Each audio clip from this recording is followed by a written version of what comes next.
There's a pretty one, Ulysses.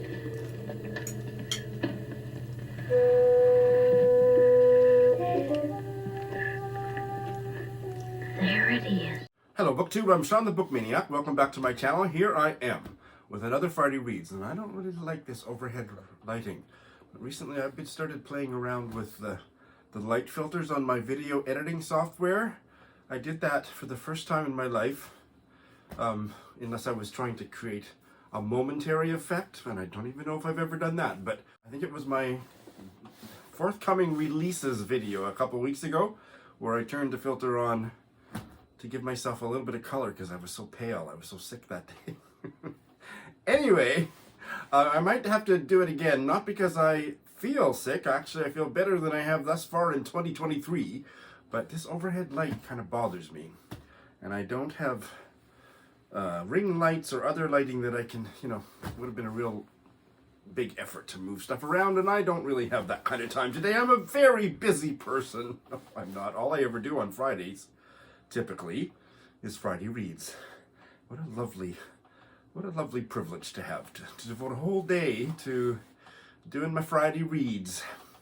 Anyway, I'm in a great mood, both because I am finally starting to feel noticeably better. I'm still coughing, but it might even be back down to how much I coughed before I got sick between Christmas and New Year's, because I cough all the time.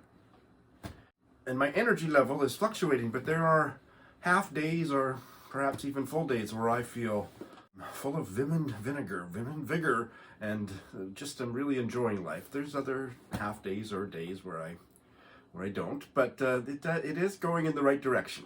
So it's about 10 o'clock in the morning Friday. I just woke up because I was awake in the middle of the night, unusually for me, and went back to sleep until now. So here is my second sip of coffee. What could go wrong?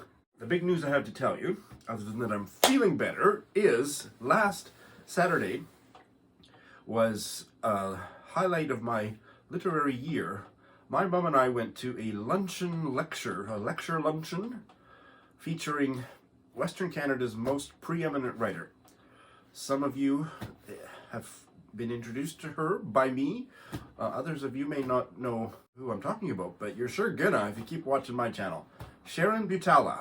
Sharon Butala started writing in middle age when she lived on a ranch near East End, Saskatchewan, which is far down in southern Saskatchewan. It's where my grandmother was born, and has been writing ever since. She's now 82, and she looks maybe 60, maybe even late 50s. She just looks amazing.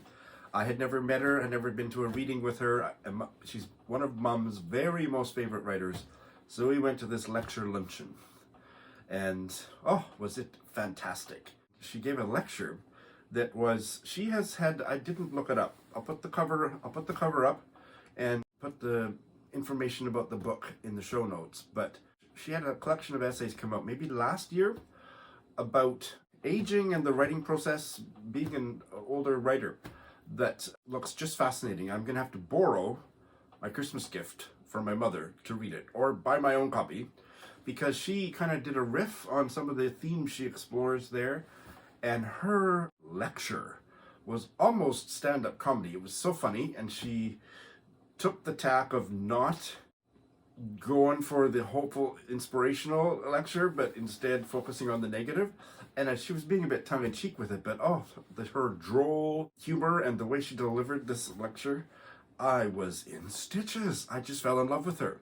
I've only read one of her novels. It was her first novel, I think, Luna. I should have had it to show you here, but anyway, I've been collecting all her other books, so I certainly took a whole stack to get signed. I was really moved and impressed by this lecture, and then she did a reading from the essay collection, and then there was a Q&A, and then she didn't have there wasn't a formal line, with a table for her to sign books, but I sure got my book signed. Let me back up. Sharon Butala lived on this ranch near East End for decades and decades, and then I think her husband died, and eventually she moved to Calgary about a decade ago, I think. So she's not in Saskatchewan, but she's still very much of Saskatchewan. And when Mom talked to her and got her book signed, Mom talked about our family that still live in East End, and in fact, Sharon Butala knows them. So that was exciting. And then I talked to her, and I have already pre-booked her to come on my channel for a Zoom chat. Her 7th or 8th or 16th novel is coming out at the age of 82. It's coming out this spring. So she has already agreed quite enthusiastically to come on for a Zoom chat about that and her other writings. So that is very exciting for me. And the other thing was that some of the things that she talked about what it's like when you get to a certain age, especially as a female writer in Canada. I'm sure that what she said would be more generalizable to America or the UK, but when you get to a certain age, you just kind of fall off the radar and you stop getting invited to writers' conferences and you stop getting nominated for prizes, and she wrote about that and talked about that with, like, again, this droll humor, but underneath it, quite a lot of pain. So when I was getting my book signed, I asked her if she was familiar with Barbara Pym, and I put it in a way where it didn't sound like I expected she'd never heard of her, and she said, oh, she certainly was familiar with her books. And I said, well, do you know much about her life? And she said, not really. And I said, well, I think you might get something out of reading a biography of her, or even reading about an essay about her life, because, as you know, because you watch me, Barbara Pym was a really successful novelist, and then at a certain age, in about 1961, I think it was, I've forgotten exactly what year, after publishing 5 best-selling novels, her publisher said, this is kind of passé for us. We're going to take a pass on this. Your stories and your prose are quite old-fashioned for the dawn of the 60s. Bye-bye. And she went into the literary wilderness and wasn't published for about 17 or 18 years. Kept writing, kept getting rejected, and then had this comeback in about 2 years before she died, and got nominated for the Booker, and all of her books came back into print, and the books that she had never gotten published got published and stuff. And I just said to Sharon Butala, you might want to look into that. So that was a really interesting conversation to have. And I've already been in touch with Sharon Butala's publisher for this new novel. They're a publisher in Saskatoon, Thistledown Press, and they've already delivered the ARC electronically to me, so I can't wait to read it. So that was so exciting. I went into this lecture having really enjoyed Luna, her debut novel, being very interested in more of her stuff, knowing that Mum just loves her, but I came out of it with so much respect of the sparkle in Sharon Butala's eye, and just all the dimensions of her that I had no idea about. So, and the fact that she's still very much present on the literary scene into her early 80s is just an incredible thing. So she is my new literary hero. So that happened, and it just made me so happy. I think it probably helped me heal, probably helped me feel better, that had this wonderful experience with my mom. Mom loved the whole thing from start to finish as well. So yeah, that was just a really great thing. So now that I've told you that, here is the weekend review. And also, to steal from my friend, he's not my friend, I'm just name dropping, I don't know him, he doesn't know me from Adam or Madam, Jack in the Books. He's got like 1 million subscribers or something. His channel's quite wonderful, and I just saw his video, if I don't read these books in 2023, I have to on-haul them, and I thought, that is a video that I need to imitate. First meeting recorded for posterity. So, Elba, please meet my mother, Ellen. Hi, Elba.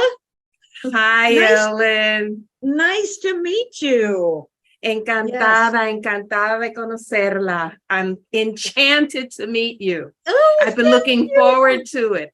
I've Ever been looking- since Sean mentioned it, I've got to go.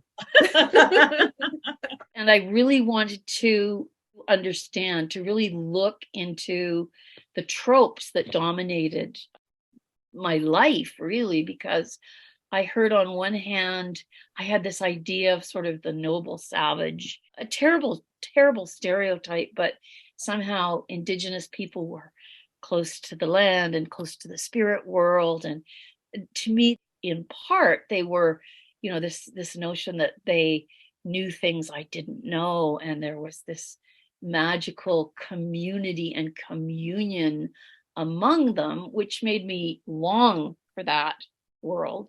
But the other thing that was equally damning was this notion of the rowdy, drunk Indian, and that was very much those two tropes, both of them so entirely wrong-headed, and yet I couldn't I saw them both. One was more in my imagination, the other one was more acted out in street life, and I really wanted to try to pull those things apart, and I wanted to look at the whole notion of colonization from a very personal point of view. I believe it's a debut. It's about a school shooting. So what at least one of you was confused about in terms of what the hell's going on in that reading is that Oliver is in a coma. So Oliver's a high school kid. He's at his school dance looking for the girl he's long been in love with, and then there is a shooter. 5 people are dead. Oliver in a coma. The action, including, I'm guessing, the scene that we heard, is from a decade after that, and he is still in a coma. The books we read in childhood, having purloined them from some shelf supposed to be inaccessible, have something of the unreality and awfulness of a stolen sight of the dawn coming over quiet fields where the household is asleep. Peeping between the curtains, we see strange shapes of misty trees, which we hardly recognize. All right, well, it's been an interesting reading week. The only book I finished is not a happy story to tell you about, but I started 3 and I finished 1. No bails. So let's get into that. I said a few weeks ago that my new policy on rant reviews is if it's a debut, if it's a new writer, they haven't been nominated for any prizes, they're not on bestseller lists or whatever, and especially if they are a writer of color or from a marginalized community, I do not do rant reviews. I will still honestly assess it, but I will pull my punches. So I'm going to do that today for all of the aforementioned reasons. But this is a book that I didn't care for. I would say it was very close to hating it by the end, and that was the book that got the award for the best cover of 2022, Greenland by David Santos Donaldson. This just wasn't a Sean book. It's got a really high rating on Goodreads, 3.99. Eric Carl Anderson wrote a very favorable review. I haven't watched anything he might have said on a video, but I certainly read his review on Goodreads, and lots of other of my Goodreads friends have read it and enjoyed it. I did this as a buddy read with Jo Smith, and I don't know if she disliked it as much as I did, but we were both disappointed by it. I'm not going to rant. I think I'm probably going to have to control not raising my voice in places because of some things that I disliked so intensely. But it's a book that you should seek out other opinions other than mine before making a decision, because it's been very well received. And so I'll start with the positive. David Santos Robertson. I keep calling him David Santos Robertson. David Santos Donaldson is an excellent writer. I would probably check out another novel. I might wait until he's had a couple more out before I try another one. But the writing was good. It was an engaging story. At no point did there was a couple points where I thought I might bail, but it was the writing, it was the breezy writing style that kept me going. So he's a good writer. This is a novel that has 2 storylines that are very much in resonance with one another. A young black novelist in Brooklyn has decided to lock himself in his basement to do a major rewrite of a draft novel because a publisher expressed interest if he would do a major change. It was a historical novel. I believe he wrote it about E.M. Forster, and he'd written his first draft from the perspective of E.M. Forster, and the publisher said, this has been done, or this is not really the kind of novel that we're interested in at the moment. But you know what? If you rewrote it from the perspective of his young Egyptian lover, boy, that would be something. He and his lover of several years have split up but not moved out. So they both still share this house, and he locked himself in the basement, and he's going to write this do this rewrite come hell or high water, and he's giving himself 10 days and just a couple boxes of crackers, and he's going to pee in the sink. What else? Other reasons why people need the bathroom, it's not explained, and I didn't want to know. There was a lot of too much information in this book already. But unfortunately, the main criticism, and it's not the main reason I virtually hated this book, so this is not a criticism because it obviously works for a lot of readers, is this is a fucking spirit guide novel. So it's got a wild careening plot that just is all over the map, but what moves the plot all over the map, literally, is spirits talk to our protagonist as he's writing. And he actually has, spiritual, like it was just basically Celestine prophecy crap. And I just can't stand that stuff. And especially in a work of fiction, like what do you, again, Sean, calm down. People like it. You don't. There's lots of books that you like that nobody else likes. So, but I couldn't, there was another one and another one. And so it ends up that he doesn't stay in that room forever because he has visions. And most of the visions give him a throbbing erection. And we get that all described in quite significant detail. And he ends up, look at the title. That's all I'll say about the plot, but it's just madcap, and there's all this spiritual stuff. So that story is interleaved with chapters of his manuscript, written in the first person of this, at the time he was a 17-year-old tram conductor in Alexandria, Mohammed, when he met Ian Forrester on a train, and then they started having a relationship, and those chapters were really quite sweet, but those chapters were not, like, David Santos Donaldson really wasn't interested in that story, I don't think, because there were fewer and fewer of those chapters as this madcap plot progressed. Well, in fact, the only kind of spirit guidey thing that did kind of work for me was that our novelist protagonist looked at Mohammed as kind of a guide, and that part, especially at the beginning, that did kind of work, but then there was all these other ones, and oh my god. So yeah, I didn't like it. I really didn't like it. Now, as I said to Joe, and Joe agreed with me, if you picked up this book, if I had picked this book up and read 10 pages at any point in the novel, I would have thought, oh, interesting characters, the writing is good, it's snappy, oh, this is very interesting. But he kept changing the story every 10 pages. So, like I've said, it's a wild, madcap plot. And then the soaps, because the setting was changing all the time, new characters were coming in all the time, and he drew them really well, but it's like there was no real continuity of characters. There is also a ton of social political commentary, and that works for me sometimes. I thought it was heavy-handed here. I'm not the target probably reader, so that's fine, but there's a lot about race and gender and sexuality.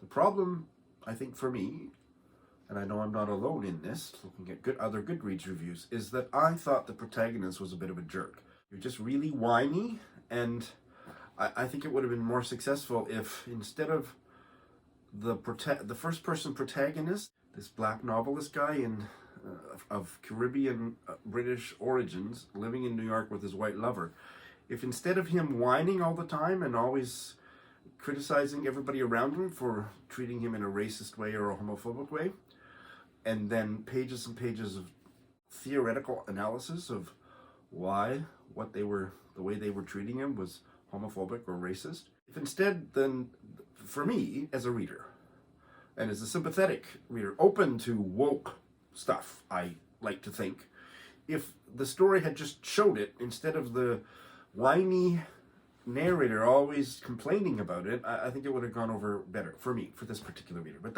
I'm not a representative reader of the many people who have read this book and enjoyed it, so I have said enough. Wasn't a hit for me, might be for you, but oh, what a lovely cover.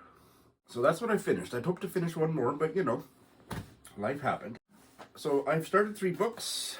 I'm about 40% into reading this novella, A Month in the Country by J.L. Carr, to one of my top tier Patreon subscribers. And she and I are both loving it. I love this novel. I really think it's the best work of fiction ever written. I really do. I never say it's one of my favorite novels. I don't know why I don't, because it's got everything. The writing is perfect. I love it so much.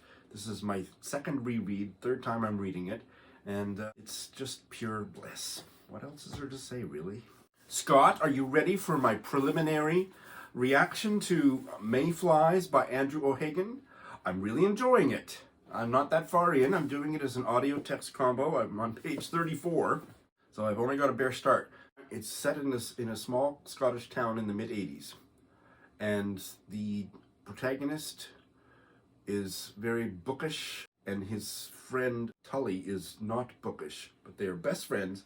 James, the narrator, his parents divorced and really don't want anything to do, very much to do with their kids anymore, so they've just left him to live on his own to finish high school. They've moved far, far away. And so he's kind of at loose ends. And his friend Tully and Tully's mother take poor James under their wing. And he and Tully are such good friends. And Tully is a real piece of work. He's very, very endearing. I just love him already. And I think I know what's coming in the story. There's a hint in the synopsis on the dust jacket and from Scott's review and stuff. So I know what's coming, and I am really loving it. It is read by the author, which is rare for a work of fiction to be read by the author. I know for a fact that if an author wants to do the audiobook, they have to audition just like anybody else, and rarely do they get it. I'm loving the Scottish accent, and I needed that. I really wanted that. And I would say Andrew O'Hagan as an audio narrator, maybe fair to middling, but yeah, it's going well. I have nothing but positive thoughts about it thus far. This is for Ange's Fiction Addiction Club. There'll be information about that in the show notes, and I think I might be the last one to finish. I'm hoping to finish it maybe this week. We'll see. I think I'm supposed to finish it by the end of next week, so it's a delight so far, an absolute delight. And the other one that I started was this one that there's a lot of buzz about this one. I'm glad that I read it immediately, like fairly immediately, because otherwise the buzz would have prevented me from reading it for a year or two. A whole bunch of really famous writers are saying it's their book of the year, or their, the best book they've read in a long time. It's The New Life by Tom Crewe. It's a very, very gay novel set so far in 1890s London, and it's very homoerotic, very vivid writing. I'm doing this as an audio text combo, and I don't have much else to say because I'm only on page 19, but starting out good. I see what the fuss is about, and it's probably going to take me several weeks to finish it, but I'm definitely enjoying it, and I love that cover. All right, so that's my report. So now I'm going to tell you about the 3 books, and I'm not telling you how many books I have currently read or anything like that. It's a secret for a little while while I try to get my pile of current reads under control. I'm not really helping matters this week, let's just put it that way. Now that I finished the buddy read with Joe, we have chosen another gay novel that's been sitting on my shelf for a couple years. It's a lot older than a couple years old. It came out in 2004. It's a David Leavitt novel, The Body of Jonah Boyd. And I don't even know if this has a gay topic. I'm not sure that David Leavitt has ever written anything that didn't. Yes, it's actually about a love triangle with a husband and wife, and then... Oh, no. The affair is between the wife and a professor. But their son, I think, is a 15-year-old proto-gay character. So anyway, interesting cover. A friend of mine on Facebook, whose literary taste I quite admire, said this was a great book. So that's why I bought it, and now Joe and I are going to be reading it. And then 2, just because. I want 2023 to be less about readathons. I'm not going to avoid them. I'm not going to not participate, but I'm going to kind of control the amount in which I participate so that I have lots of room in my reading life for books just because. So here's one. I'm so excited to finally be getting to this. This is Rosamond Lehmann's second novel. It'll be the 3rd novel that I've read, A Note in Music. Really heavy paper. I love the way this feels. It's a Virago, modern classic. Last year I read Dusty Answer, her debut, and really, really enjoyed it. And then the year before that, I read a later novel of hers. The title has gone out of my head, and I don't have my laptop beside me, so here's the cover. Loved that one, so I'm hoping that this one goes well, too. Apparently, this is one of her lesser well-known, little-known novels. I wonder how Roz got along with it. Roz of Scallydadling got along with it. I'm hoping I get along with it, and I'll let you know. And finally, here is a just because. I remember Joe Smith was quite taken with this when I showed it in a book haul. I love the title and the cover, but I love the title. This is a novel from India. I think it just came out last year. Teen Couple Have Fun Outdoors by Aravind Jayan. It was published by Serpent's Tail in London, 2022. So the title is, in fact, what it's about. It's about a teenage boy and girl that get caught having sex in public. I don't know if it's in a parked car or on the I don't know any more details. But and then there's a kind of a scandal and social media scandal as well, and the story goes from there. So doesn't that sound like an interesting premise for a book from India? It's supposed to be quite funny as well. That is my report. Thanks for watching.